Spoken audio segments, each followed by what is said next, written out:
Crüe Life is in the house. St. Petersburg, Florida. We're sitting here under quarantine. And I'm here at the table with my buddies on the first ever episode of the Crüe Life podcast. We'll call it Quarantine. I've got my buddy, Rick Bench, and I've got the mayor, Klevin Lamar, sitting at the table. And I didn't even say, Kirk is our producer. He's over there. He's running everything. So we're trying to get a good sound for you guys. This is the first ever episode. We got a lot to talk about. Social distancing, I don't know. I'm really close to these guys, and thank God they wore deodorant. Guys. All right, here's Klevin Lamar here, the mayor, coming to you straight on a beautiful day in Tampa Bay, straight off the beach. Nice. Yeah, straight off the beach, you guys. But I'm looking forward to an exciting 40 minutes of conversation with my buddies here at the Crüe Life. Hey, this is Rick Bench. I'm the chairman. Hey, we're all really excited about this season. All the news that's come in. You know, the Bucs are selling tickets. There's a lot of excitement in the air. But we're going to break some of this stuff down. Not all of it is gold. Not all of it is a silver lining. Some of it is Jameis Winston, and all of us feeling that heartache a little bit. Doesn't matter if you didn't want him back. There's a little bit of heartache to see a guy who was that great for us. We're going to start off with Jameis Winston. He was here for 5 years. I would say everybody in the organization, all you heard was he was the first in the building and the last out of the building. You always heard if there was something to do a fundraiser, Jameis Winston was there. He was the first guy that would be there signing autographs. He was never turning away anyone. And, you know, you sit there and you look at all the stuff that he's done for the community and all the stuff he's done for our fan base. And when I say fan base, you know, as we could see with what's going on right now with the fan base, I would say the diehard fan base that really, really saw him every day from the day he was drafted until the last bit here where he got the surgery and all that. We've seen him do so much for the community. And on the field, we've seen some great things and we've seen some bad things. And I think that's where, you know, as a person that's been following the Bucs since 1995, and I say following, being a season ticket holder since 1995, I really, really believe this was our guy. You know, we got a puppy 3 years ago, and I hate to say it, but he's named Winston III. Because, you know, I really, really believe this was the quarterback, and I still believe he's going to land somewhere on his feet, and he's really going to play well. What do you think? Well, here's what I think about this. And, again, everyone has opinions, and I love and I don't want to stifle people's opinion. Everybody has different ones. But here's mine. With Jameis Winston, A, he's a great guy. Everybody could agree with that, hands down. B, he's a community guy. I'm a community person. I believe in giving back. Let's hope his successor does the same thing. I'm not a Tom Brady fan, but we won't even get into that. We're talking about Jameis Winston. Let's talk about what I want to talk about. I wanted to ask you a quick question, Sure. Kevin. On Winston, what did you see as one of the best things that he ever did for our community? Because you really followed him well. You had great respect, but you saw things. What was something maybe some of the fans out there really don't know that you knew that he did for the community? Well, what I've seen from Jameis is he gives back. I mean, personally gives back. You don't see people on his level give personal feedback to kids. I love the kids. I was in one of the classrooms when he went down there. He got ridiculed for, and you guys can look it up, one of the classrooms he went in and he said something that people in the community can relate to, but people in the media and other folks who aren't from, and I'll just keep it real, from the hood, they would not relate to it. They criticize him for that. And he unfairly gets targeted for some unknown reason. Yeah, but he's shaken off a ton of that stuff. Yes, he has. Yes, he has. And, you know, I mean, you've got to feel the same way that I do. Mm-hmm. I give it and Rob you the same way. Wherever he goes, I wish him the absolute best. I want nothing but success for him. No doubt at all. Yeah, the one thing we're sitting, I was talking on the phone earlier with Franco, a shout out to our good friend, and we were talking about places he should land and, to be successful. And a couple places that off the top, was Pittsburgh, to play behind with a great coach, a great team, and they already have, a system to put him in and where he could be successful and play behind Big Ben. I think that would be a great thing. And then we also said one of the worst places for him to land was Jacksonville.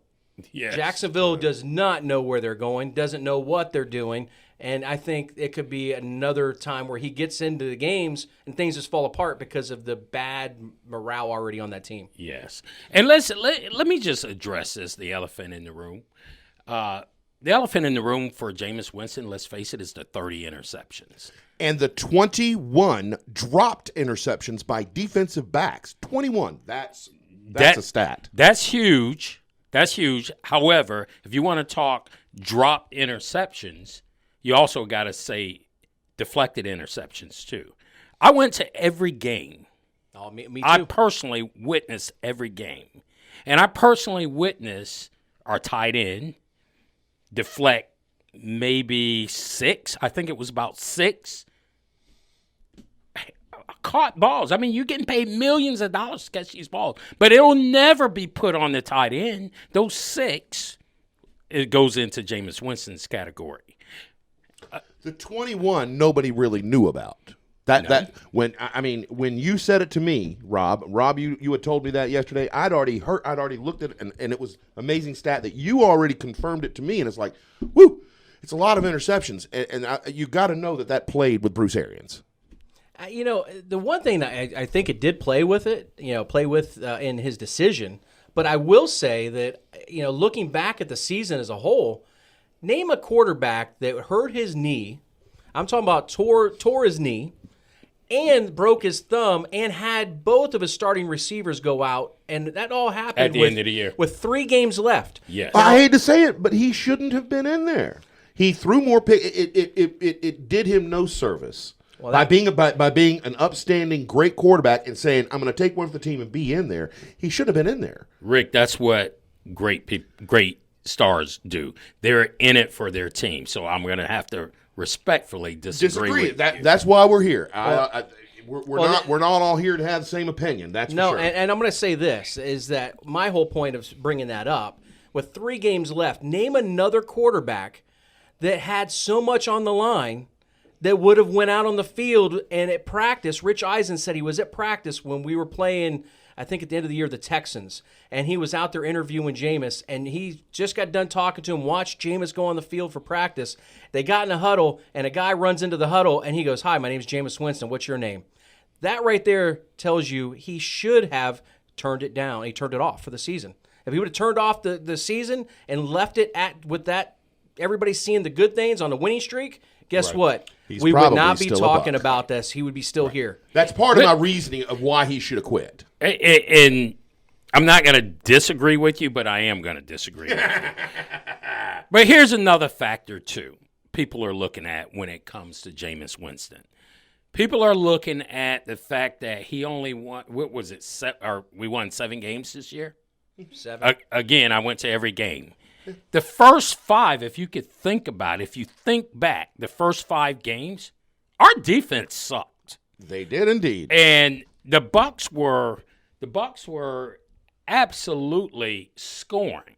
Now, if you think back to our Super Bowl year, remember Warren Sapp said, "Give me 21 points." No, and it was actually give me 15 points. Said, yeah, something 15, like that. Something exactly ridiculous. Yeah. Okay? And we win every game. Yeah. Here we are. We're scoring an average of 30 points a game, and we can't win. I was in Seattle when we took a 24-3 lead at the half. Where's our defense, folks? Where's the coaching? And I'm not saying that Jameis is not at fault in this past season. Do you believe that it took an exorbitant amount of time for this defense to gel? Because we really didn't see it until Game 6, Game 7. You got it. Hold on. Now, do you attribute that to Bruce Arians or the talent? No, I'm gonna attribute to one thing and one thing only. Go ahead. And it has 3 letters. JPP. Absolutely. Once he because came back, he came back. And leadership. He brought the leadership to the defense, and he made Sue a better player. Yes. He made everybody on the defense, on the backside of the defense, better because they got to the quarterback. You got it. At the end of the year. Now, you give me 3 of the first 6 games at the beginning of the year, which we all know the Giants game was a given. That was our kicker, which I talked to 28-yard field goal. Yes. So people will look back on this season and say, "Oh, that's Jameis' fault." Hold on. Let me stop you there because I've had this argument with people. That's called an excuse. You're giving Jameis excuses. Yeah, I mean those are the haters. Let's face it, they're Jameis haters. They could call me a Winstoneer, and I might be. I'm from Florida State, so I'm a Winstoneer. However, let's call a spade, folks. Let's call a spade a spade. I really, really feel as if people say facts are giving him excuses. But did Rob made a great comment a second ago, and a lot of Buccaneer fans felt the same way that Rob does, and that is when we drafted him, that's our Tom Brady.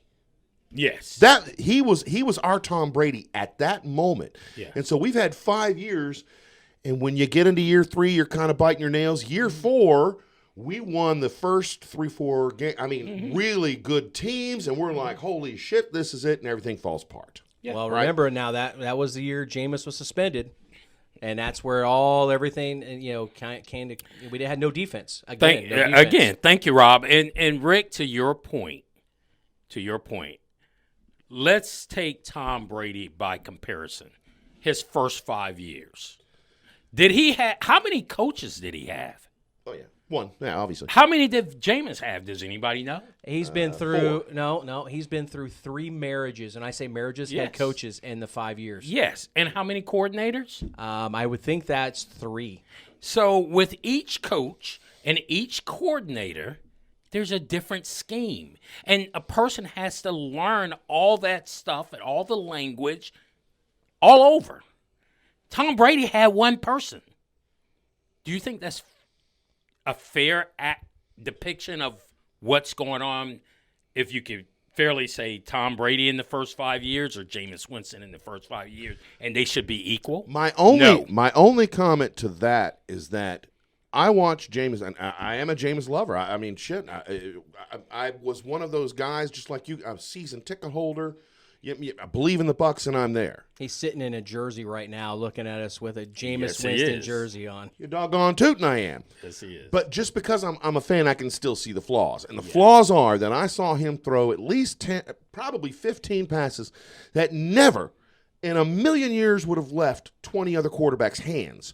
It was right in the – I mean, we're sitting as fans, and that's what sucks. We're the fans. We're not the one actually throwing the damn ball. But at the same time – you can watch some of those plays and look at another quarterback and not see those same plays. So there is. I saw him in Brett Favre now. Well, but did you see? I saw him in Brett Favre. Did you see? If they would have counted the dropped interceptions for Brett Favre, it would have equaled a lot more than 21. I'll tell you that. Oh, I definitely agree with that. Because he threw it so damn hard. Yes, he did. That the defensive players were dropping couldn't catch the ball. Yeah. But I'm not even going to talk about dropped interception. I know some people are attributing that, but no. All right, well then one other question to both you guys. Where does he end up? I think the best place for him to end up, like I said before, is Pittsburgh. But now let me go through some places that have quarterback issues. What about the Washington Redskins? Yeah. Washington Redskins have a young rookie that hasn't done anything with a new head coach. Now you bring in a veteran like Winston to fight for the job, and if the rookie falls flat, then guess you what? got somebody. What else? Who else is another team? I agree with Pittsburgh, but I also I hate to say it, Carolina. I like San Diego for him. Carolina, Bridgewater. Bridgewater signed. I understand Bridgewater signed, but this is the NFL, and it's not for long that a quarterback lasts. We're just saying, where is Winston going to go now? Okay. And we already know, and they're out. So Jacksonville. People, I can tell you this. Would Teams Chicago get rid want- of Trubisky? There you go. Chicago is actually, they just traded. They just got a quarterback. They just picked up Nick Foles. Ah, Yeah. They traded for him. They gave a 4th-round pick, and they said they're bringing him to camp to fight for the job. There you go. This is a round-robin league, and people are going to have folks in there like Jameis Winston to give their starter an opportunity to fight for the job. And- Competition's good. And you haven't really looked at the other quarterbacks still on the market. You have Cam Newton still out there, Yes. and he's probably going to get released, meaning he is going to be on the market at the same time as Jameis Winston. Yes. Now, what is the pluses and minuses with Cam Newton compared to Jameis? Cam Newton's coming off a major injury. He hasn't played Yes. well in 2 years. Winston, on the other hand, it's all about, can he not turn the ball over? Right. Which I think can be fixed. But, no one, again, and I know we're going to move on to the next topic, but no one has faced any teams that will sack. I think Jameis Winston was sacked a lot last year because of our O-line. Okay?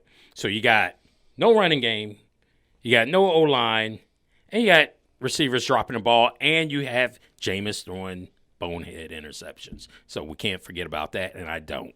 But you got to look at the big picture. That's all I'm asking people to do I want when people it to comes watch- to Jameis Winston. Well, Give him he'll, a first, fair shake. he'll never have a bad name in Tampa. I mean, Well, I want people to go and watch Michael Clayton's 30 on 30 Exactly. on 30. And that right there will show you it's not on Jameis Winston. Right. That is on the receivers not running the right routes. And when they were showing the other day, it was who was it? It was number 12, Godwin. Mm-hmm. Godwin was supposed to run up past the 30. Yep. And stop and come back. Well, he stops before the 30, and then when he did that, Sherman came up and picked the ball in the 49ers game, and he showed Winston threw the ball right where it was supposed to be. The receiver didn't run the right route. Non-football people don't understand that. Exactly what you're saying. So non-football folks don't understand that's a shout out for everybody that has not watched it. Go look up Michael Clayton's 30 on 30 on 30 on Jameis Winston. next on the list here, guys, the biggest news, and they're calling it the biggest news in 20 years, is good old Tom Brady has decided to come to Tampa Bay. My question is why? Let's go to the skeptic first, Mr. Klevin Lamar, and I keep wanting to call him Headley. Here's the thing. My thoughts on Brady. First and foremost, I want everybody out there to know that I am a Tampa Bay Buccaneer fan. Die hard, I bleed red. Okay, just like the rest of you guys. I want the team to do well. No matter who's under center, no matter who's catching the ball, no matter who's blocking, I want my team to do well. So with that being said, I'm also a realist. Tom Brady's 43 years old. There's a reason, or 42. He's old as Methuselah. Just He's put old. it that. He's old for an For a NFL quarterback. Absolutely. Okay.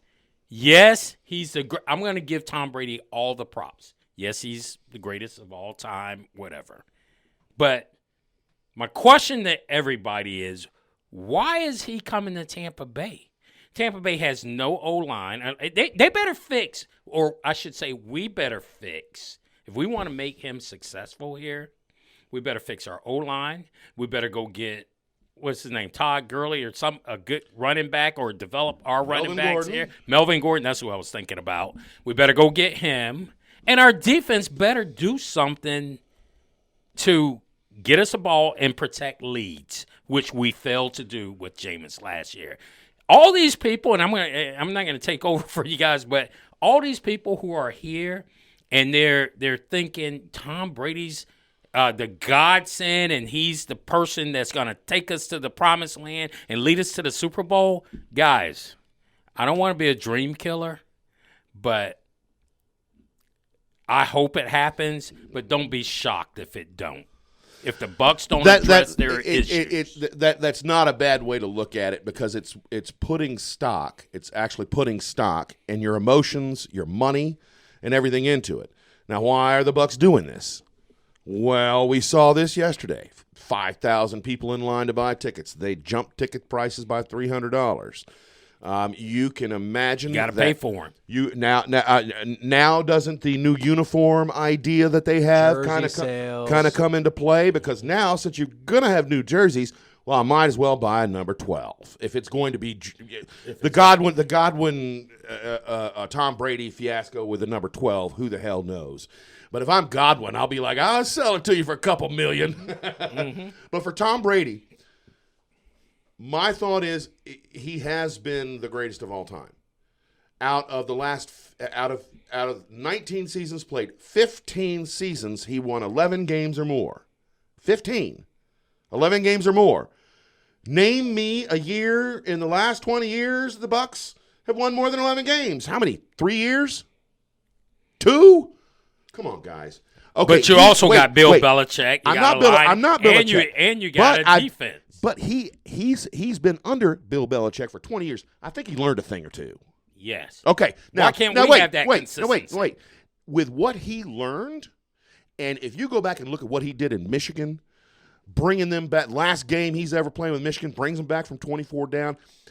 Dude's a winner. He knows the defenses better than anybody out there. Peyton Manning said that Tom Brady works more than he does at who's doing what. I can see Tom Brady being a great benefit, but he's the greatest benefit to the Bucs organization and the money because he's bringing in tons and truckloads of money to the Buccaneers. Now, my point exactly. It's a big money grab, and I'm not mad at it. It could work, but it could. Don't sell it short. He could very easily he could take us to the Super Bowl. He's only missed one season because of injury. If he stays healthy, I'm 100. We're 100% Bucs fans, so we're going to be cheering for this no matter what. Absolutely. All I'm saying is the man is a proven winner. He's still got 2 legs, 2 arms. He can throw the freaking ball. Sorry. He has done the things in his career that we want our quarterback. We wish Jameis Winston 20 years from now was this guy. Mm-hmm. Okay, now if he's here and we take I still think our number 1 draft pick's got to be an offensive lineman. It can't. It better be. The Statue of Liberty's going to get killed. Well, we're not talking about bringing in a quarterback, as our first pick. Now they have been talking about Love, and I mean, it would be great for Love to study under Tom Brady for 2 years. That would be a great scenario. But I mean, Arians is only going to be here for 2 years. Tom Brady's only going to be here for 2 years. What happens in year 3 to us, the fans, the organization, everything else? I'm just saying. This is a huge money grab right now. I'm a team player, and I am on Tom Brady's side. I'm on the Buccaneers side. I'll do whatever I've got to do with Crüe Life to make sure that our organization is supporting the Bucs 100%. But I do agree with you that there is that little question mark. Mm-hmm. Big time. My jury's still out. Go ahead, Rob. No, one thing that I always tease Klevin, he's our travel agent. Okay, so this year, we're going to be traveling a lot to different cities, and we always look at the opponents. Okay, so let me look at an opponent, and this opponent over the course of their career is undefeated. You know who that is? And Tom Brady is going to be facing this opponent very, very quickly. And it's called Father Time. Father Time is undefeated.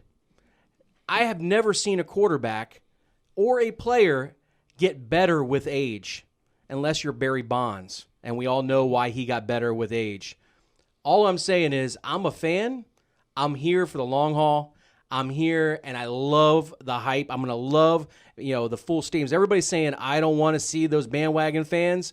I say bring them. Bring them on. Bring them on. Just don't wear your Patriot shit.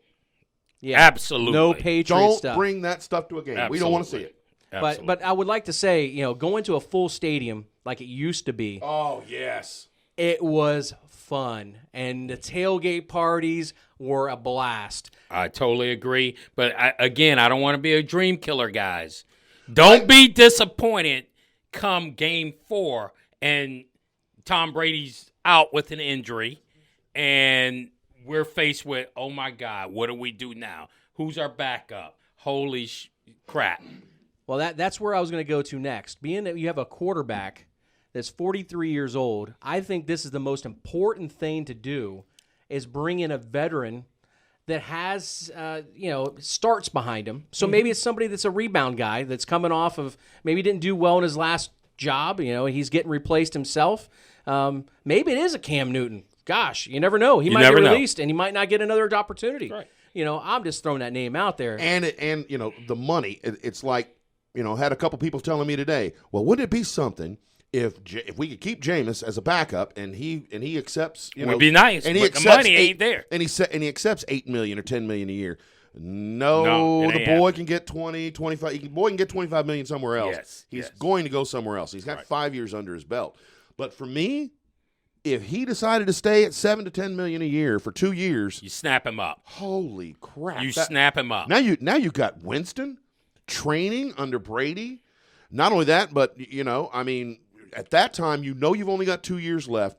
Bruce Arians is setting everything up with the new coaches, the new now that I could see a huge transition where the Bucs benefit. Well, and I'm gonna transition back because we were kind of going backwards a little bit. I'm gonna transition to the point that is what did I say earlier? We're coming out with a T-shirt. We're going to use this. No GOAT, no glory.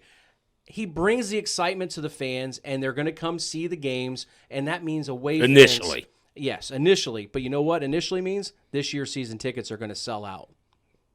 We haven't seen a sellout forever. No. Been a long time. And everybody that has 401k, Klevin and I had a nice discussion about this earlier, about how much money we've lost. Well, this is the first time we've had a gain in the last couple days. Our tickets value for what we pay for our tickets just went up. I've got a new one for you guys. Let me throw this one at you. Now, this is a serious rumor. I've read it from Ian Rappaport to on down. What do you guys think about Antonio Brown? Now, the way they're spinning it is that Brady had made it a priority. Where I go, Antonio Brown goes. Now, he did strike up a really good friendship with Antonio Brown. Yes, he did. When he was at the Patriots. And he was the one guy that was going, are you kidding me? He can't leave. We got to keep him. And everybody else was like, nope, it's got to go. So, we're looking at, we have deficiencies. Offensive line, wide receiver, running back, little bit of defense on that wide receiver. What do you guys think about Antonio Brown and the rumor? I'm going to go this route, and it's probably going to surprise a lot of people, but I'm going to go with our name is Crüe Life. If somebody's in our crew that's struggling a little bit, falls down, this has some issues, are we just going to kick them aside and say, you know what, we're done with you? Or are we going to put them back up and help them out, get back and straighten their life up? And I in my opinion, I say you give him another shot, because you have the right people around him. And if he screws up, you're not out. He'll be gone quick. Well, I respect everyone's opinion, but I'm going to say no. You guys ever heard of cancer in the locker rooms? Oh, yeah. Antonio Brown, as talented as he is. Do you think Tom Brady would allow him to come into Tom Brady's locker room and be a cancer after everything that's already happened? He did in New England. I said after everything that's already happened. After everything that's already happened, there's no way in hell I'm Tom Brady and letting Antonio Brown come in and have the exact same idea, temperament, mindset, and cancer, exactly like what you just said. There's no way in hell that I allow him to come into this Super Bowl prospecting team that actually has a legitimate shot. A legitimate shot. Yes. We're not basement here. There's no way Tom Brady or a BA would. There's no way that they allow it. That's why I think the whole idea is scrapped, and it's just that rumor. I heard an interesting thing because a lot of the starting quarterbacks, right, have big names have got $35 million, 33 to 35. Somebody said that part of the negotiations was that he has to come and he sacrificed $5 million to go to him for his salary for the season. Well, players often do that. They restructure their salaries. So if that is one of those things, and there is zero guaranteed money, and that's the only way I bring him in, zero guaranteed, meaning you better be watching your P's and Q's or you're out the door. But Rob and Rick, what does an Antonio Brown bring to the Tampa Bay Buccaneers that Mike Evans and Chris Godwin and some of the other ones? Scotty Miller is really who we're talking about now, coming into that slot position. Because Perriman's going to be gone. I mean, he's asking for every bit of dime that he can get, and he should. He did great. But I think Scotty Miller becomes your boy in the center. if we don't have But Antonio what Brown, does we're fine. Antonio But what Brown happens bring? is Scotty Miller goes out, and now you've got Antonio, Mike Evans, Chris Godwin, and now Bruce Arians has to make the decision who becomes your slot. That's the decision, because now you got a guy coming over the middle who's getting clocked. Who's going to be that guy? I guarantee you it's Antonio Brown. Sure. Now, Godwin was great. Godwin is incredible in the slot. But I'm putting I'm putting Antonio Brown in there. Well, with Antonio Brown, all the negative stuff that's been going on with him, like I said, the only way I'd give him an opportunity is because it's zero guaranteed money. And the other reason is we never had that leadership to control a guy with that kind of, like you said, cancer. Right. And I think with Tom Brady and JPP, you do have that leadership in the locker room. And Sue. I think Sue's a leader. And I just want to just say this real quick as far as me calling Antonio Brown cancer. Again, I like Antonio Brown as a player. But I also, and I'm not in the medical profession, but CTE is real. And I think that Antonio Brown may be suffering from CTE, given the past behaviors that I've seen and I've witnessed and some of the things I've looked up and read police reports on. It's so he wouldn't real. he might not even pass a physical. He may not even pass a physical. He's been clobbered, and that may be part of his issues. So let's go to the next thing, which is, do you think that we have an offensive line that can support and protect Tom Brady? I've been saying it all day long. No. Go ahead. He's quick. That was the easy answer. Well, the next thing, and it ties into what you're asking here with the offensive line. What's your draft analysis? What's your number one pick? Now we got Tom Brady. We really don't know about what's going to happen with Winston. We know what we've got in receivers. We know what we've got in a running back. What's your first pick? You have to go with a big hog on the line, a right or left tackle. I'm going to go opposite of what you're saying. I'm going to say is you spend your money left in free agency on offensive linemen. And the reason is you just brought in a veteran. And offensive linemen that play in college don't play pro football. They don't even they don't even know how to the huddle. That's coming straight from our head coach. I tend to agree with you, Rob. So you go in and if you have to make a trade for a high-priced veteran, like let's say the guy from Washington that's coming off of injury season, they say they want a second-round pick. Maybe you get him for a third-round pick. You bring him here, you put him on the other side, and I think he's a left tackle, Williams. Mm-hmm. So you bring Williams in the left tackle, move Smith to right. Now you have your line set. That was our problem was Dotson. Dotson was a hell of a guy, and he's been here, and I hope they keep him as a backup. I think he makes a great swing man. He knows how to play the positions, and he comes at a cheap price, and he is a Buccaneer, lifetime Buccaneer. He is, but he sucks. He cannot run block. It's his own acknowledgement. He cannot run block, and no wonder we haven't ran the ball in the last 3 years. Absolutely. So, we got a beast Jensen. We have Marpet. We have Smith. And on the other side, who's our other I can't even think his name right now, the guard.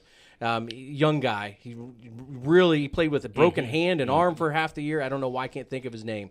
But we have him on there, and then we add that one more piece. I think we're good. And then you go and draft a fast running back, a difference maker. Or you try to get one out of free agency. Don't overpay for a running back.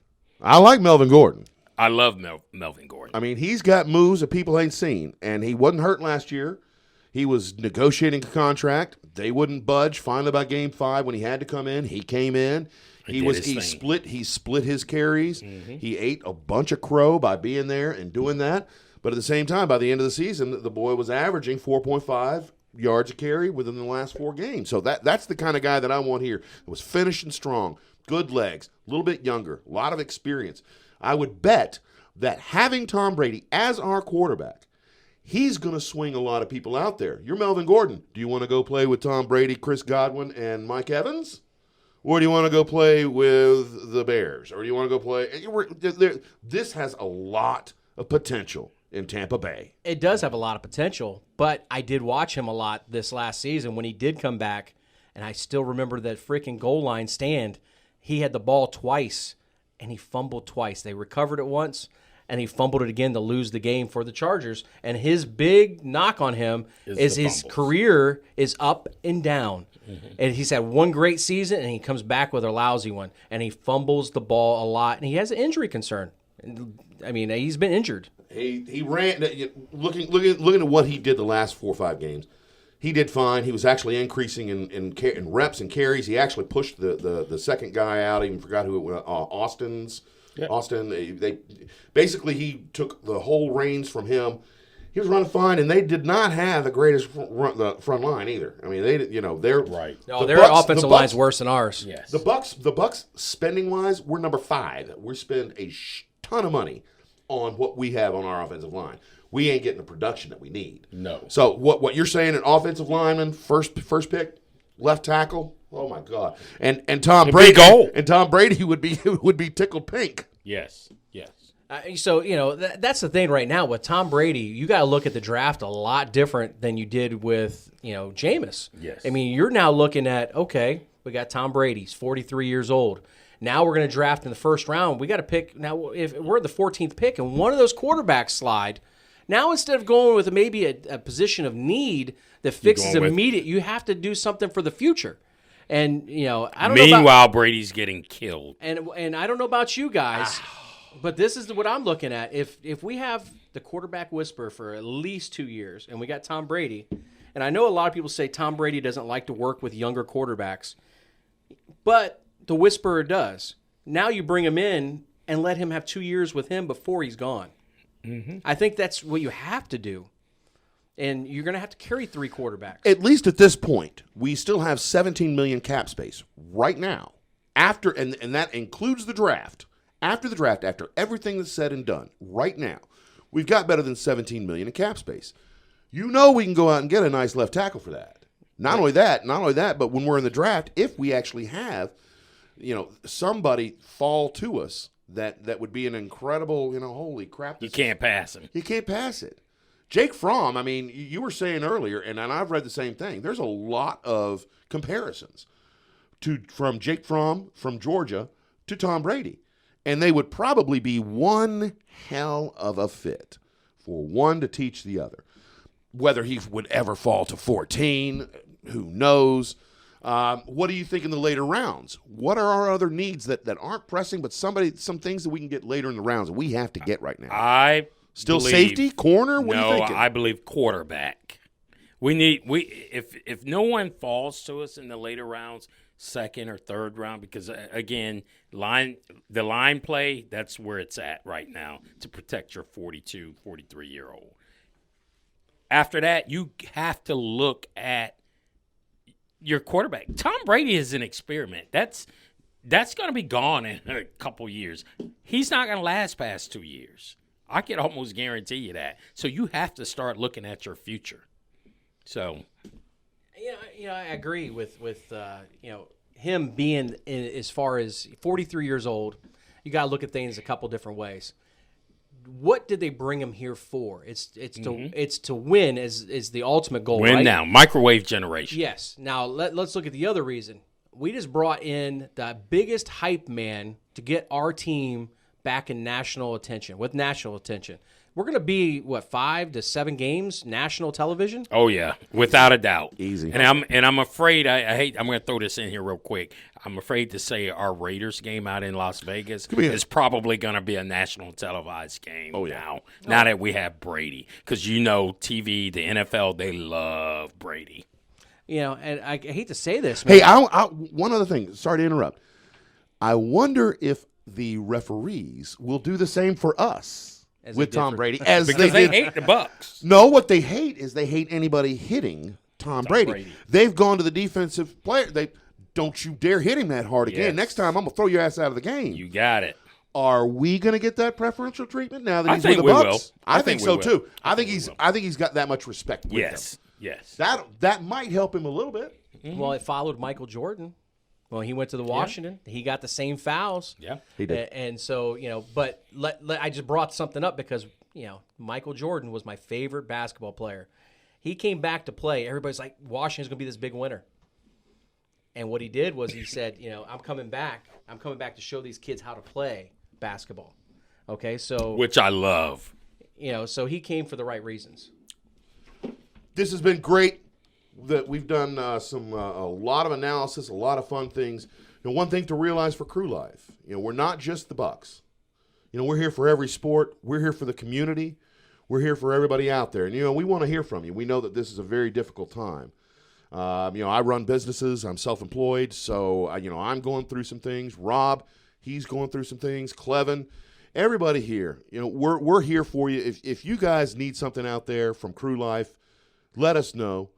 We're on Facebook. You can instant message either Rob or me or Klevin or anybody. And we're always going to be here for all the people in Tampa Bay, even through all this Corona bull crap. I'm really happy with the Bucs. Love it to death. Next podcast we're going to be going over a little bit the Rays. We're going to be talking about the Lightning. Maybe we're going to have some more information about what's actually happening on some of these other stages. Very exciting. I could tell you from my standpoint of being a season ticket holder, being a diehard fan, seeing what you guys are posting online. Sometimes I'm really happy with it, and sometimes I'm like, wow, you guys really feel that way about somebody that busted their ass for you guys. But you guys are very excited about Tom Brady. I will say this. Every week, you go to Crüe Life. If you want to get your mind off of this Corona stuff, we're sitting here drinking Coronas, by the way. Yes, we are. And, I will say, if you want to get your mind off Corona virus and all that stuff, every week we're doing a contest, drawing, giving something away. And what I'm trying to do on there and what we're trying to do is bring people's good feelings out, bringing pictures like this week's contest. Show us your favorite memory of a Bucs game or a event you went to at a Bucs tailgate party or something, and post it. We're going to draw somebody for a $25 Hooters gift card, courtesy of our sponsor, ApexGiftCard.com. Every week we're doing this. Nobody else is doing this. I don't care if you're a Buckaholic, you're part of What the Buck, or you're a Leatherhead. If you're a Bucs fan, you're part of our crew. Period. It doesn't matter. We bleed the same. Pewter and red, all of us. In closing, I just want to say God bless everybody out there. Like Rick said, everybody's going through a rough time at this moment. But with podcasts like this and others, it kind of takes your mind off of what's going on around us. We can soak ourselves into our sports stuff, which we love. Leave politics out of it. Leave the Corona stuff out of it. Just everybody, just enjoy, relax, and please, like they said, if you need anything, please contact us. And Crüe Life, we appreciate everybody out there, everybody who joined our crew. You're all a part of us. Thank you. Crüe for life.